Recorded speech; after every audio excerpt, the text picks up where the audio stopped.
আসসালামু আলাইকুম। আমি আব্দুল আজিজ। আমি আপনাদেরকে আজকে আন্ডারগ্রাউন্ড কেবলের যে ম্যাথগুলো আছে তো সেগুলো সম্পর্কে একটু আলোচনা করব। তো আন্ডারগ্রাউন্ড কেবলে ম্যাথ করার জন্য আমাদের কিছু সূত্র প্রয়োজন। তো আমি প্রথমে সূত্রগুলো নিয়ে আলোচনা শুরু করছি।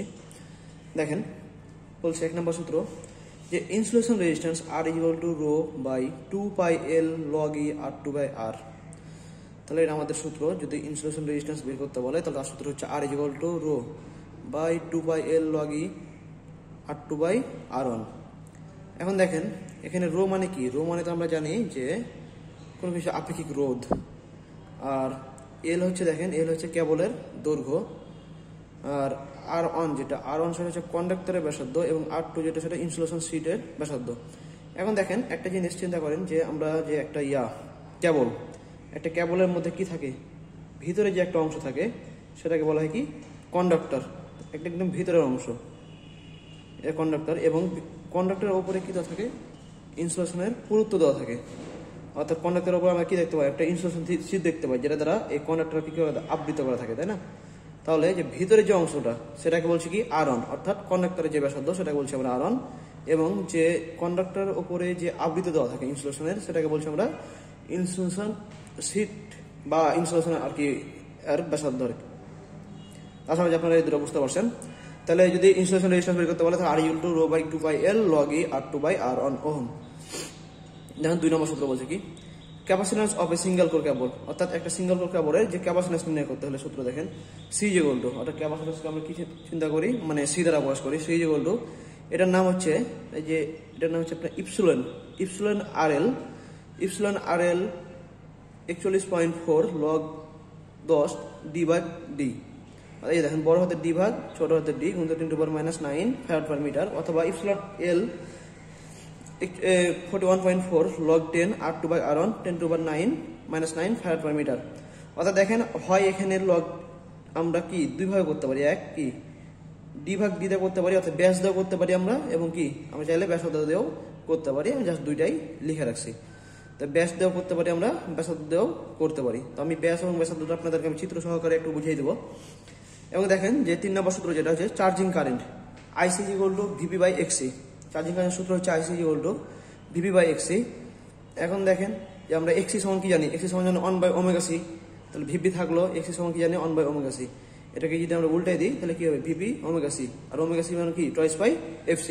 তাহলে আর হচ্ছে ইনসুলেশনের যে পারমিটিভিটি সেটা একটা, আর T ইকুয়াল টু কি? ইনসুলেশনের পুরুত্ব। এখন দেখেন যে R1 R2 D এবং D, বড় হাতের D এবং ছোট হাতের D সম্পর্কে আমি একটু আলোচনা করি, আপনাদেরকে একটু বুঝিয়ে দিই ভালোভাবে। তো দেখেন, এটা যদি একটা কন্ডাক্টর হয়, ধরলাম এটা আমাদের একটা কন্ডাক্টর। এই কন্ডাক্টরের কি এই সম্পূর্ণটা, এখান থেকে এটা কি সম্পূর্ণটা ব্যাস না? কন্ডাক্টরের এই সম্পূর্ণটা কি ব্যাস? এটাকে আমরা ছোট হাতের D দ্বারা প্রকাশ করলাম, এটা সম্পূর্ণটা ব্যাস। এর অর্ধেক তাহলে কি হবে? আমাদের ব্যাসার্ধ হবে। তাহলে এই যে এইটুকু আমাদের কি? কন্ডাক্টরের ব্যাসার্ধ, অর্থাৎ R1। এটুকু আমাদের কন্ডাক্টরের ব্যাসার্ধ R1। এখন দেখেন এটার সাথে কি থাকে? একটা আমাদের এই কন্ডাক্টরের উপর একটা ইনসুলেশন শীট থাকে। তো কন্ডাক্টরের উপর আমি একটা কি দিলাম? ইনসুলেশন শীট দিলাম। এখন দেখেন এই যে ইনসুলেশন শীট, এই ইনসুলেশন পুরোটাই, তাহলে এই পুরোটাই কি হবে? অবশ্যই এই ইনসুলেশনের ব্যাস, তাহলে পুরোটা এটাকে বড় হাতে কি? বড় হাতে দৃঢ় প্রকাশ করতে পারবো। এবং তাহলে যদি আর ব্যাসার্ধ হয় তাহলে যে দেখেন ব্যাসার্ধ কোনটা? এটা মিডিল অর্ধেক, তাহলে এটা কি? সম্পূর্ণটা আর ব্যাসার্ধ। কন্ডাক্টরের যে ইনসুলেশন শীট তার ব্যাসার্ধ, এটাকে আমরা কি দ্বারা প্রকাশ করবো? R2 দ্বারা প্রকাশ করবো। আশা করি আপনারা বুঝতে পারছেন। তাহলে দেখেন, আমি প্রথম আবারও বোঝানোর চেষ্টা করি বিষয়টা, যে এটা আমাদের কি ধরলাম একটা পরিবাহী বা কন্ডাক্টর। তাহলে কন্ডাক্টরের যে পুরোটা কি? এটা ব্যাসকে আমরা ছোট হাতের D দ্বারা প্রকাশ করবো। এর যে অর্ধেক সেটাকে কি বললাম আমরা? ব্যাসার্ধ R1 দ্বারা প্রকাশ করলাম। এবং কন্ডাক্টরের উপরে কি থাকে? একটা ইনসুলেশনের শীট থাকে বা ইনসুলেশন আবরণ থাকে। এই পুরোটাকে আমরা বলবো কি?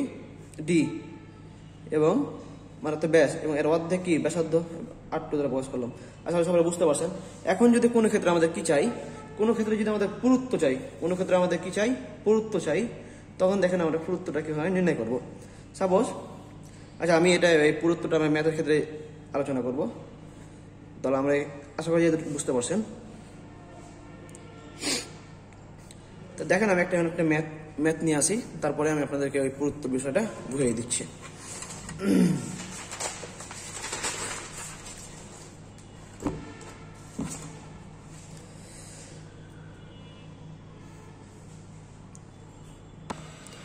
দেখেন কি বলছে যে এ single core cable has a conductor determiner of a 1 centimeter and insulation thickness of 0.4 centimeter if the specific resistance of the insulation is 5 into 10 to the power 14 ohm per centimeter calculate the insulation resistance for a 2 km rate of a cable বলছে যে একটি single core কেবলের ব্যাস, তাহলে একটি single core কেবলের কি দেওয়া আছে, ব্যাস দেওয়া আছে। একটি সিঙ্গেল কোর কেবলের ব্যাস দেওয়া আছে কত, 1 সেন্টিমিটার, ডায়ামিটার দেওয়া আছে, ঠিক আছে। তাহলে আমার কি ব্যাস দেওয়া আছে কত, 1 সেন্টিমিটার, এবং দেওয়া আছে ইনসুলেশন থিকনেস, অর্থাৎ থিকনেস মানে কি, পুরুত্ব, ইনসুলেশনের পুরুত্ব দেওয়া আছে কত, 0.4 সেন্টিমিটার। বলছে যদি ইনসুলেশনের যে আপেক্ষিক রোধ আছে, ইনসুলেশন আপেক্ষিক রোধটা যদি কত হয়, 5 into 10 to the power 14 ohm centimetre হয়, তাহলে বলছে যে আমাদেরকে রেজিস্ট্যান্সটা নির্ণয় করতে হবে। তাহলে আমাদের কি করতে বলছে যে এত হলে 2 কিলোমিটার কেবলের, এই দেখেন কি, এই 2 কিলোমিটার লেন্থ, তাহলে 2 কিলোমিটার কেবলের ইনসুলেশন রেজিস্ট্যান্স নির্ণয় করো, এই জিনিসটা বোঝা যাচ্ছে। তাহলে দেখেন আমাদের কি দেওয়া আছে গিভেন ডাটা, তাহলে কি দেওয়া আছে গিভেন ডাটা, দেখেন গিভেন ডাটা দেওয়া আছে যে এ single core cable has a conductor, অর্থাৎ কি দেওয়া আছে দেখেন, বলেন যে একটি কোর, অর্থাৎ একটা কোর কেবলের, সিঙ্গেল কোর কেবলের বা এক কোর কেবলের ব্যাস দেওয়া আছে। তাহলে এক কোরের কি দেওয়া আছে, ব্যাস দেওয়া আছে, তাই না, কেবলের, তার মানে কি এটা R1 ছোট হাটের, R1 ইকুয়াল টু কত, যেহেতু ব্যাস দেওয়া আছে আমরা ব্যাসার্ধ নির্ণয় করলে কি করতে হবে, অর্ধেক করে দিতে হবে। তাহলে 1 দেওয়া আছে, 1 কে কি করলাম 2 দ্বারা ভাগ করে দিলাম, তাহলে কত, 0.5। আশা করি বুঝতে পারছেন। এবং কি দেওয়া আছে, পুরুত্ব টি ইকুয়াল টু কত দেওয়া আছে, 0.4 সেন্টিমিটার, 0.4 সেন্টিমিটার। এবং আপেক্ষিক যে গুরুত্ব সেটা দেওয়া আছে কি, আপেক্ষিক রোধ দেওয়া আছে 5 × 10 to the power 14 ohm centimetre. এবং লেন্থ, কেবলের লেন্থ দেওয়া আছে কত, 2 কিলোমিটার। তাহলে যেহেতু আমরা সবই সেন্টিমিটার, এটাকে যদি আমরা সেন্টিমিটার হিসাব করি, তাহলে 2 × 10 to the power 5 সেন্টিমিটার। এখন দেখেন যে পুরুত্ব বিষয়টা যদি আসে, একটা জিনিস দেখেন যে এটা আমাদের কন্ডাক্টর, রাইট। তাহলে এর যে ব্যাস, এই যে ব্যাস, এই ব্যাসটুক দেওয়া আছে কত, 1 সেন্টিমিটার, 1 সেন্টিমিটার পুরোটাই। এবং এই যে অর্ধেক, আমরা অর্ধেকটা কি করলাম, ভাগ করে 0.5 বের করলাম।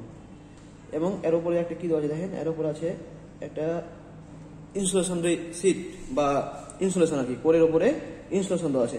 তাহলে এটুকু আমাদের কি R1, এবং এই যে